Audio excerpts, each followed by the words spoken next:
কে কখন যাইতে হবে তো ওরা আমাদেরকে নোবডি উইল ডিকটেট, বিকজ আমরা তো কোনো আপনার লেজুর ভিত্তিক বা ইলিজিটিমেট গভর্নমেন্ট না। গত 15 বছর দেখছেন গুলামি গভর্নমেন্ট, এই গুলামি গভর্নমেন্ট তো না, আমাদেরকে তো কেউ নাচাবে না। আজকে শনিবার এবং অফিসিয়াল ডে না, কিন্তু নিশ্চয়ই আপনারা যাবেন জন্য বড় ট্যুর আজকে অফিস করছেন।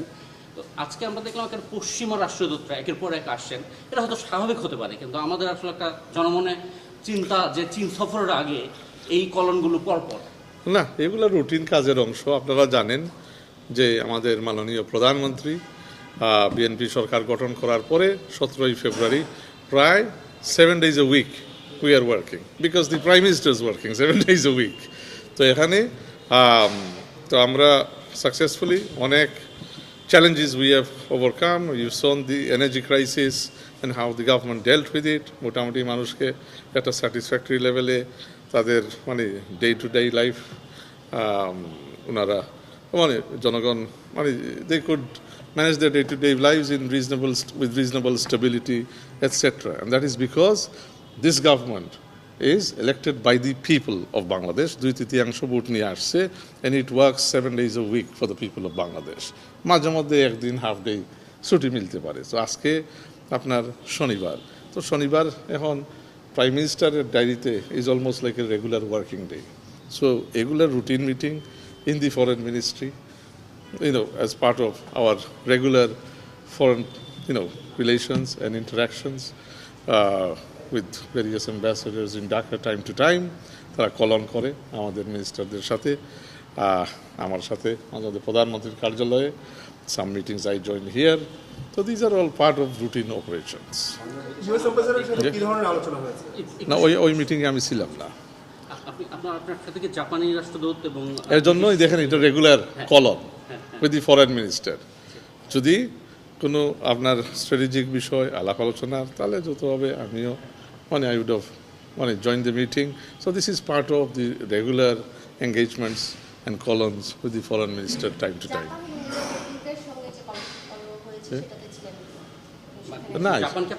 না, জাপানের সাথে আমি ছিলাম, ইউকের সাথে তো ইউকের হাই কমিশনার কিছুদিন আগেই তো আমার সাথে কলম করলেন প্রধানমন্ত্রীর কার্যালয়ে, তারপরে আবার প্রধানমন্ত্রীর সাথেও কলম করলেন কিছুদিন আগে। So these are part of this routine engagement of diary engagements. তো উনি সম্ভবত কিছুদিন পরে একটু বাইরে যাবেন, তো যাওয়ার আগে উনি একটু আলাপ আলোচনা করতেছেন। ট্রেড এন্ড ইনভেস্টমেন্ট ইন্টারেস্ট আছে ইউকের ইনভেস্ট করার, বাংলাদেশে বিভিন্ন সেক্টরে ইনভেস্ট করার আপনার একটা আগ্রহ আছে, ভোকেশনাল ট্রেনিং নিয়ে আগ্রহ আছে, আপনার এভিয়েশন সেক্টরে ব্যবসা করার আগ্রহ আছে। তো এই আগ্রহগুলা ওনারা প্রকাশ করেছেন। তারপরে আপনার ডিজাস্টার ম্যানেজমেন্ট নিয়ে কাজ করার আগ্রহ আছে আমাদের সাথে, একটা আপনার এমওইউ নিয়ে কাজ হচ্ছে ডিজাস্টার ম্যানেজমেন্টের ভিত্তিতে। So these are all routine cross sectoral work that the government does day to day with our bilateral partners.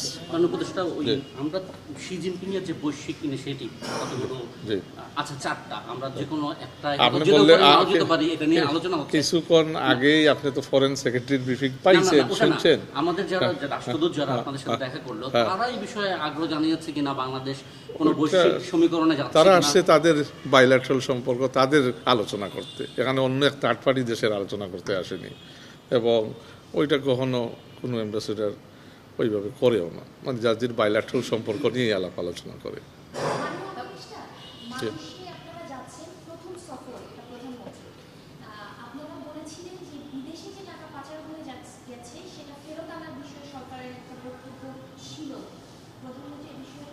পাচার হওয়া টাকা অ্যাসেট রিকভারি ইজ এই priority, top priority of our government. এটা ইউকেতে পাচার হোক, আর মিডল ইস্টে হোক, আর সাউথ ইস্ট এশিয়ার যে কোনো জায়গায় হোক, সেন্ট্রাল এশিয়াতে হোক, যেখানে আমরা ট্র্যাক অ্যান্ড ট্রেস করতে পারবো, we will try and get and retain the money that belongs to the people of our country. এবং আমাদের স্টেট এক্সচেকার থেকে লুট করা হয়েছে এগুলা। So in terms of that is an ongoing engagement. Asset recovery, আপনার মানি লন্ডারিং যারা করে ক্র্যাকডাউন, মানে from a criminal point of view and law enforcement. তো এটা যৌথভাবে আমরা অনেক বাইল্যাটারাল পার্টনারদের সাথে কাজ করি অন দোজ ইনিশিয়েটিভস।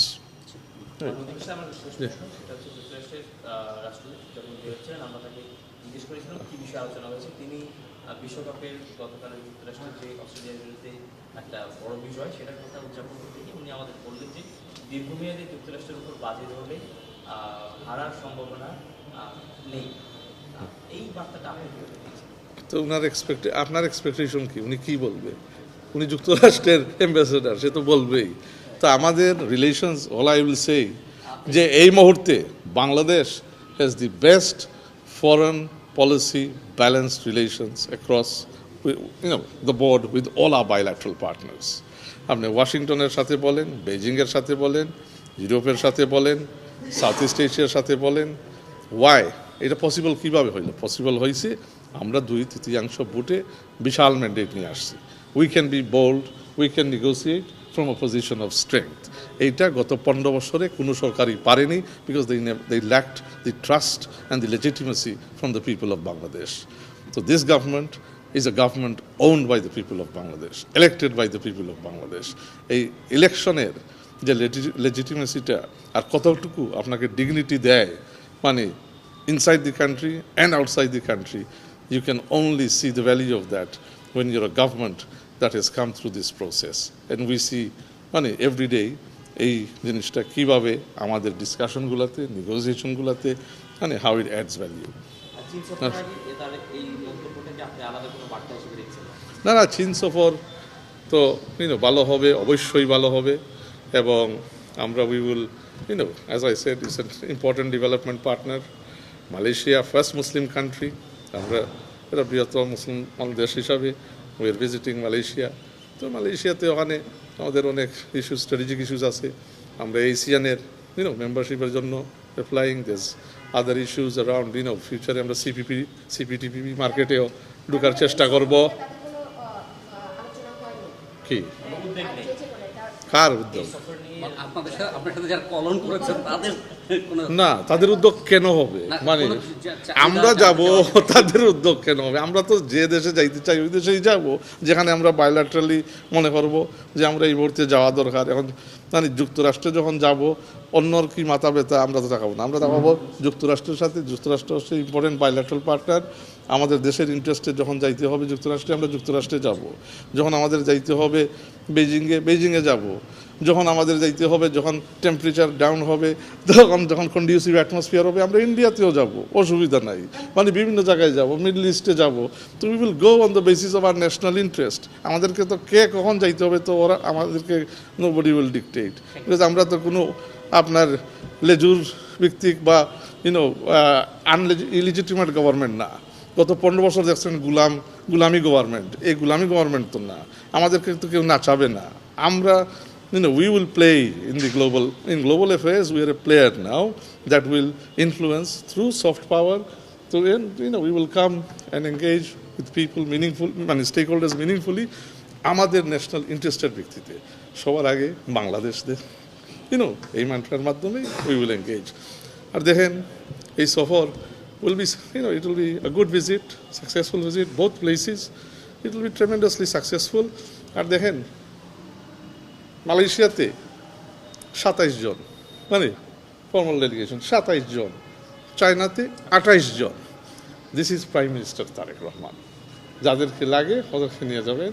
এই 2 বোয়িং নিয়ে ঘুরাইলাম আর তামাশা করলাম, যেগুলো দেখছেন 15 বছরে, এগুলো আর নাই।